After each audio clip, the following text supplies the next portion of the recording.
One of the largest insurance company in UK है आज की डेट में, और हम 326 बिलियन पाउंड्स का एसेट्स मैनेज करते हैं ग्लोबली। तो मेरे पास कुछ ऐसे 5 टिप्स हैं जो यंग प्रोफेशनल्स और खासकर यंग एंटरप्रेन्योर्स जो अपनी स्टार्टअप्स स्टार्ट कर रहे हैं उनके लिए है। मेरे पैदा होते ही बहुत लोग दुखी हो गए। जब मैं उस इंटरव्यू में पहुंचा उसके पहले 5 मिनट के अंदर मुझे समझ में आ गया कि मेरा नहीं होने वाला। It was a disastrous interview. किसी को नहीं लगता था कि मुझे उस वक्त कोई नौकरी मिल जाने वाली। मुझे बैंक ने पनिश किया था। सब कुछ सही चल रहा था, लेकिन उसके बीच में क्या हुआ।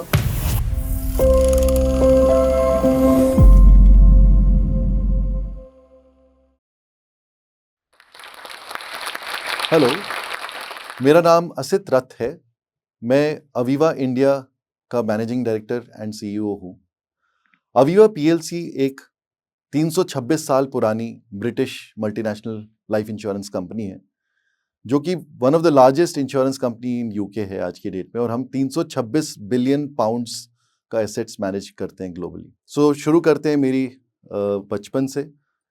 मेरा जन्म एक बहुत छोटे शहर में, उड़ीसा के ढेंकनाल नाम के शहर में हुआ था। और जब मेरी पैदाइश हुई तो हर जगह तो लोग बड़ी खुशियां मनाते हैं जब कोई बच्चा घर में पैदा होता है। बट मेरे पैदा होते ही बहुत लोग दुखी हो गए, बिकॉज मैं 7 महीने में पैदा हुआ था। तो घर का माहौल बहुत ही अच्छा था हमारा। जब मैं बचपन की बात करूँ तो मदर म्यूज़िक टीचर थी, तो काफ़ी गाने बजाने का माहौल रहा करता था। फादर आईआईटी में प्रोफेसर थे, तो काफ़ी एकेडमिक बातें भी होती थी। और इकोनॉमिक्स के प्रोफेसर थे, तो काफ़ी देश के बारे में, विदेश के बारे में, सबके बारे में चर्चा होती रही है। मैं काफ़ी एंटरटेनिंग होता था, गाने गाता था और बहुत मजाक मस्ती करता था। तो सोशल लाइफ बहुत अच्छी थी मेरी जब मैं स्कूल में था, और मुझे लगता था कि यही सबसे अच्छी बात है अपनी लाइफ में। लेकिन जब हम लोग हाई स्कूल में पहुंचे और क्लास 11th-12th में आए, तो पहली बार ऐसा कुछ हुआ कि जीवन में एक मोड़ आया जहां सारे स्टूडेंट्स के बीच में डिफरेंशिएशन हो सकता था। अब कुछ लोग जो जेई में क्वालिफाई कर जाएंगे और कुछ लोग जो नहीं, जेई में नहीं क्वालिफाई करेंगे। बिकॉज पढ़ाई में उतना बुरा भी नहीं था, तो मेहनत करके शायद हो जाएगा ऐसा लगता था मुझे। फर्स्ट अटेम्प्ट में नहीं हुआ, तो 1 साल का ब्रेक लिया, खूब पढ़ाई करी। अगले पूरे साल कुछ और नहीं करा, केवल अच्छे कोचेस के साथ, अच्छे टीचर्स के साथ फिजिक्स, केमिस्ट्री, मैथमेटिक्स सब कुछ पढ़ाई करी, लेकिन दोबारा फिर से नहीं हुआ। अब जब ये दोबारा देने के बाद, इतनी मेहनत करने के बाद नहीं होता है, तो काफ़ी हताशी होती है। लेकिन फिलहाल हमारे पेरेंट्स ने ये डिसाइड किया कि चलो इसको कोई नहीं, ग्रेजुएशन के लिए उड़ीसा भेज देते हैं। तो वापस मैं उसी सिटी में गया जहाँ मैंने मेरी पैदाइश हुई थी। वहाँ पे मैंने बीएससी केमिस्ट्री ऑनर्स ज्वाइन किया। तो मैंने खूब मेहनत करके फिर उसके बाद प्रिपरेशन स्टार्ट करा, और एक बड़ा बोल्ड डिसीजन लिया कि अगर ये बीएससी केमिस्ट्री का कोई रोल है एमबीए में, तो समझ में आएगा कुछ भी नहीं है। एमएससी भी कर लो तो कोई फ़ायदा नहीं है। तो मैंने डिसाइड किया कि मैं मास्टर्स में इकोनॉमिक्स लूँगा। अब ये बड़ी अजीब बात है कि आपने बैचलर्स नहीं किया है लेकिन मास्टर्स कर रहे हैं, तो काफ़ी ज़्यादा पढ़ाई करनी पड़ती है अगर आपको स्ट्रेट अवे स्ट्रीम चेंज करना है। तो बहरहाल मैं वापस आ चुका था कानपुर, जहाँ मेरे पेरेंट्स रहते थे। दोस्तों को भी मिला जो अच्छा कर रहे थे, उनसे भी इंस्पायर हुआ, और मैंने कहा नहीं ठीक है, मुझे तो अच्छा करना है, पढ़ाई बहुत करनी है। तो मास्टर्स ऑफ इकोनॉमिक्स जब मैंने करा तो पढ़ाई में काफ़ी ध्यान लगाता था, और तैयारी इस बार बहुत ज़बरदस्त थी। तो कैट दिया और एक्सएलआरए, एक्सआईएमबी ऐसे 2-3 एग्ज़ाम दिए केवल, क्योंकि इतना कॉन्फिडेंस था कि ये इनमें से कहीं तो होने ही वाला है। और किस्मत ऐसी थी कि एक जगह से कॉल आ भी गई, एक्सआईएमबी से मेरे को कॉल आ गई। जब मैं उस इंटरव्यू में पहुंचा उसके पहले 5 मिनट के अंदर मुझे समझ में आ गया कि मेरा नहीं होने वाला। It was a disastrous interview. Luck की बात ऐसी हुई कि उसी समय कुछ बैंक्स अपने एडवर्टाइजमेंट कर रहे थे कि कोई एक मैनेजमेंट ट्रेनिंग प्रोग्राम करना है तो रिटन एग्जामिनेशन इंटरव्यू देके आप जा सकते थे। उसमें चार्टर्ड अकाउंटेंट, एमबीएज, इनके लिए एडवर्टाइजमेंट था, और एक मास्टर्स ऑफ इकोनॉमिक्स के लिए भी कैटेगरी थी। वहाँ मेरा इंटरव्यू का कॉल भी आ गया। और ये बैंक कौन सी थी हमें मालूम नहीं था। बाद में मालूम चला कि ये बैंक ऑफ मदुरा करके एक साउथ बेस्ड छोटी सी बैंक है प्राइवेट सेक्टर की। तो अब मैं सोचने लगा कि क्या मुझे इंटरव्यू देना चाहिए, नहीं देना चाहिए। लेकिन फिर मुझे सबने समझाया कि नहीं नहीं, अरे इंटरव्यू दे दो, बहुत अच्छा है, banking is a good career. So वहाँ से मेरी प्रोफेशनल जर्नी स्टार्ट हुई, जो कि अनलाइकली थी। इनफैक्ट किसी को नहीं लगता था कि मुझे उस वक्त कोई नौकरी मिल जाने वाली है, लेकिन मेरी जॉब स्टार्ट हो गई। और किस्मत और भी अच्छी हो गई जब बैंक ऑफ मदुरा को आईसीआईसीआई बैंक ने टेक ओवर कर लिया। लेकिन वो एमबीए करने का जो एक ख्वाब था ना, वो नहीं गया था। मुझे लगता था मैं तो इससे कहीं बड़ी चीज़ों के लिए बना हूँ, एक बार फिर ट्राई करते हैं। तो मैं रोज़ रात को 11 बजे, रात को स्टार्ट करता था, क्योंकि घर कितनी भी मेहनत कर लो घर पहुंच जाते थे 11 बजे तक, और 11 से 12:30 का एक ड्रिल था हमारा कि उतना तो पढ़ाई करनी है। मेरे कज़न हैं ऑस्ट्रेलिया में आजकल रहते हैं, उन्होंने बड़ी मदद की, वो भी मेरे साथ प्रिपेयर करता था। और उस वक्त क्योंकि मैं बैंक में बहुत अच्छा करता था, तो एक बैंक की इंटरनल प्रोसेस में इंटरव्यू मेरे सामने आया, जिसमें बैंक ने मुझे बोला कि अगर आप अप्लाई करें तो आप यंगेस्ट ब्रांच मैनेजर बन सकते हैं। तो अब ऐसा हो गया कि वो इंटरव्यू भी दे दिया मैंने, और इधर कैट का इंटरव्यू भी आ गया।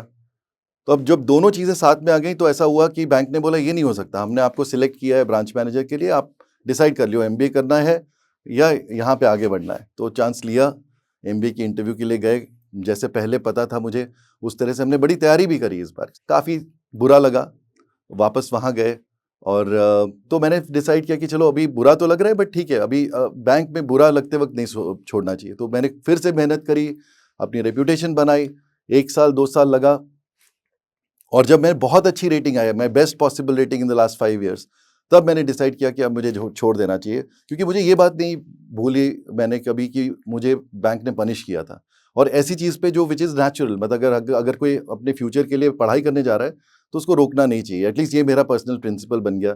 मैंने अपने पूरे करियर में कभी किसी को एनकरेज ही किया, कभी किसी को डिस्करेज नहीं किया अगर कोई पढ़ाई करने और अपने फ्यूचर के लिए कुछ अच्छा करने जा रहा हो। तो वहाँ से मैंने UTI बैंक, जो आजकल एक्सिस बैंक कहलाता है, वहाँ ज्वाइन किया।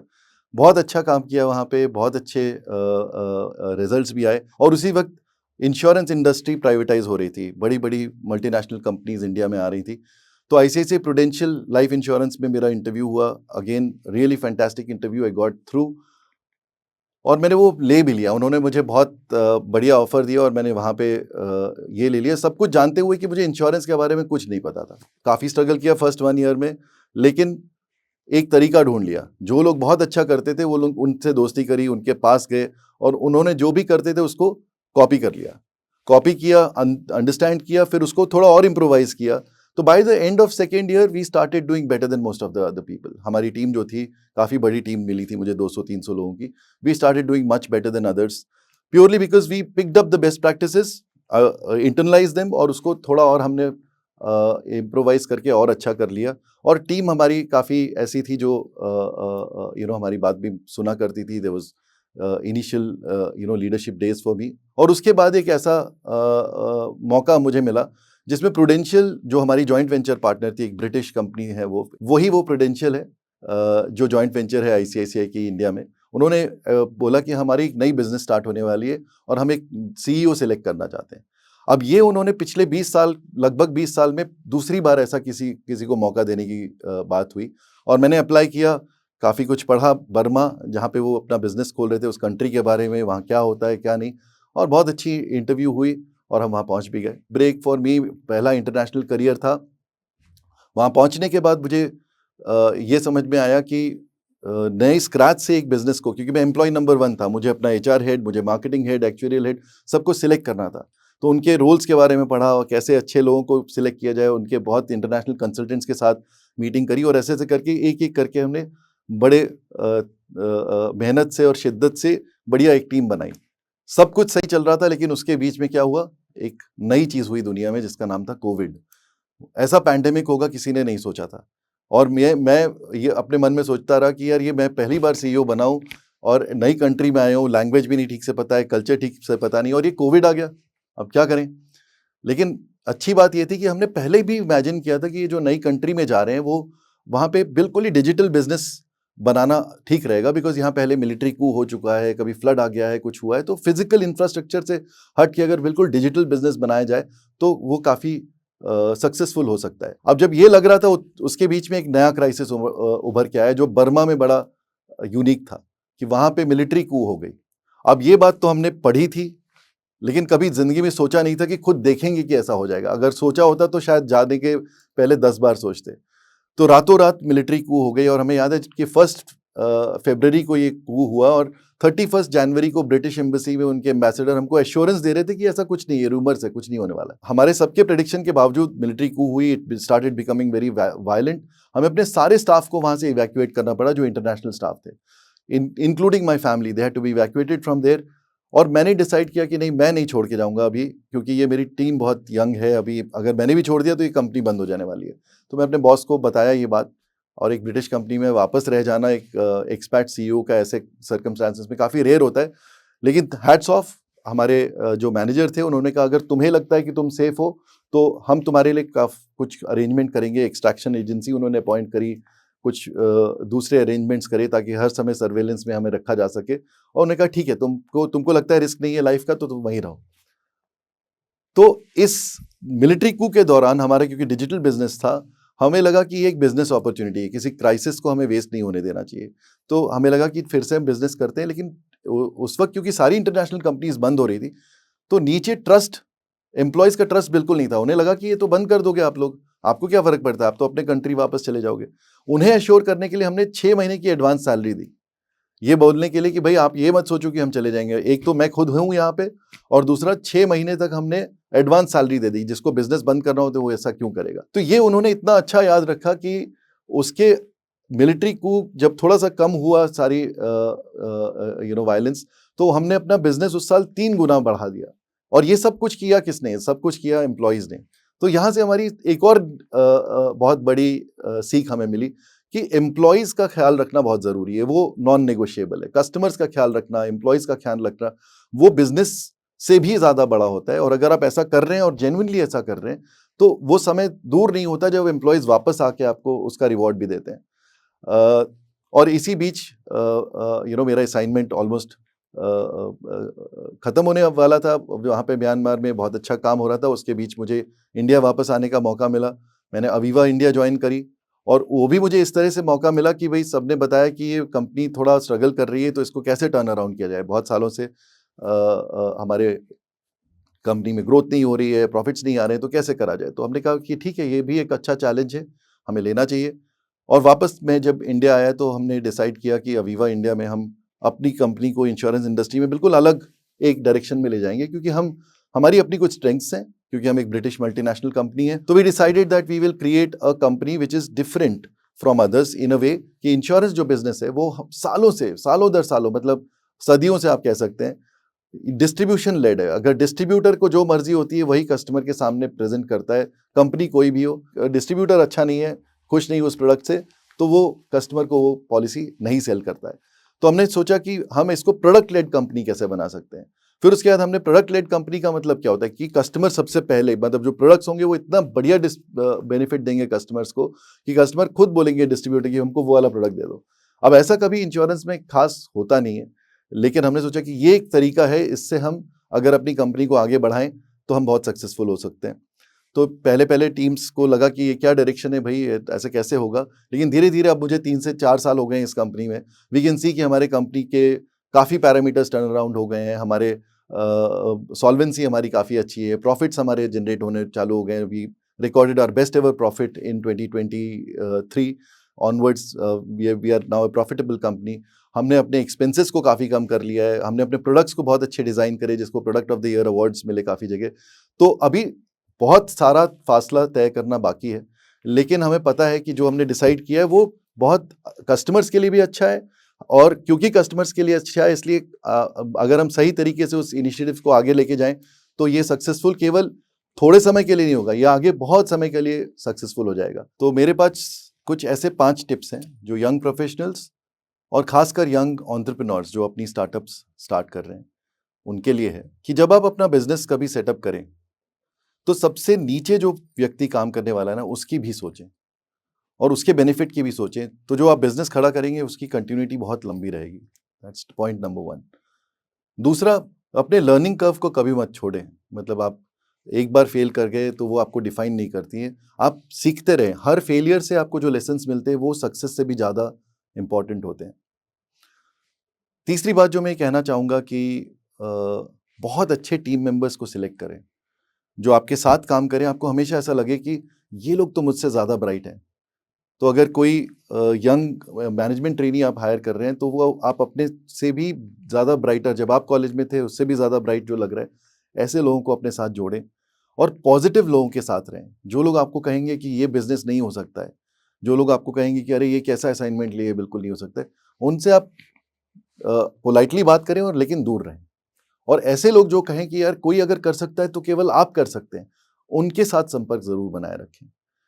तो ये जो चीज़ें मैंने सीखी हैं, ये मुझे लगता है यूनिवर्सली एप्लीकेबल है, वेदर आप कॉर्पोरेट में अपना काम कर रहे हैं या आप अपना खुद का स्टार्टअप बना रहे हैं। चौथी बात, जिनको आप में से बहुत जल्दी सक्सेस मिल जाए, जैसे मुझे कई बार लगता है कि मुझे काफ़ी जल्दी सक्सेस मिल गया, तो उसको खुद अपनी केवल अचीवमेंट ना समझें।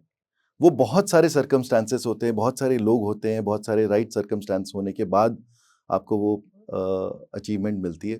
और इस वजह को याद रखते रखते हमेशा अपने आप को ग्राउंडेड रखें।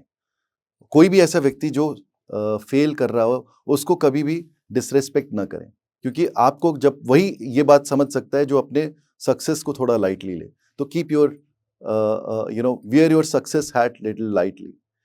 And then fifth and most important is when you have momentum, when you have confidence. Like when I took all those chances of changing my course or changing my industry from banking to insurance, I had momentum on my side. तो जब आपके साथ momentum हो तब आप risk लेना बिल्कुल ज़रूरी होता है और वो ज़रूर लीजिए। और जिस वक्त मोमेंटम नहीं है तो सही समय का वेट करिए रिस्क लेने के लिए। So that's all from my side friends. I hope you will be able to take something out of my life story. So that is my story, friends. I would like to thank Josh Talks for inviting me here and letting me talk to you guys and reach out with my own story to all the people who are listening to this narrative. और जाते जाते मैं सिर्फ इतना कहूँगा कि आपके जीवन में कोई भी फेलियर हो, प्रोफेशनल फेलियर हो, चाहे पर्सनल फेलियर हो, चाहे वो जेई का एग्ज़ाम हो, चाहे कोई असाइनमेंट ईयर एंड का हो जो मिस हो जाए, आप उसको कभी ऐसा ना समझें कि सब कुछ मिस हो गया है। The bus will never, I mean it's like a bus, one goes and another comes, another opportunity will come your way. आप सिर्फ अपने आप को तैयार रखें, आप अपने मन में आपने जो एम्बिशंस डिसाइड करिए उसको कॉम्प्रोमाइज़ ना करें और सक्सेस देर न सवेर आपके सामने आ ही जाएगी। Thank you very much for listening to me. नमस्कार।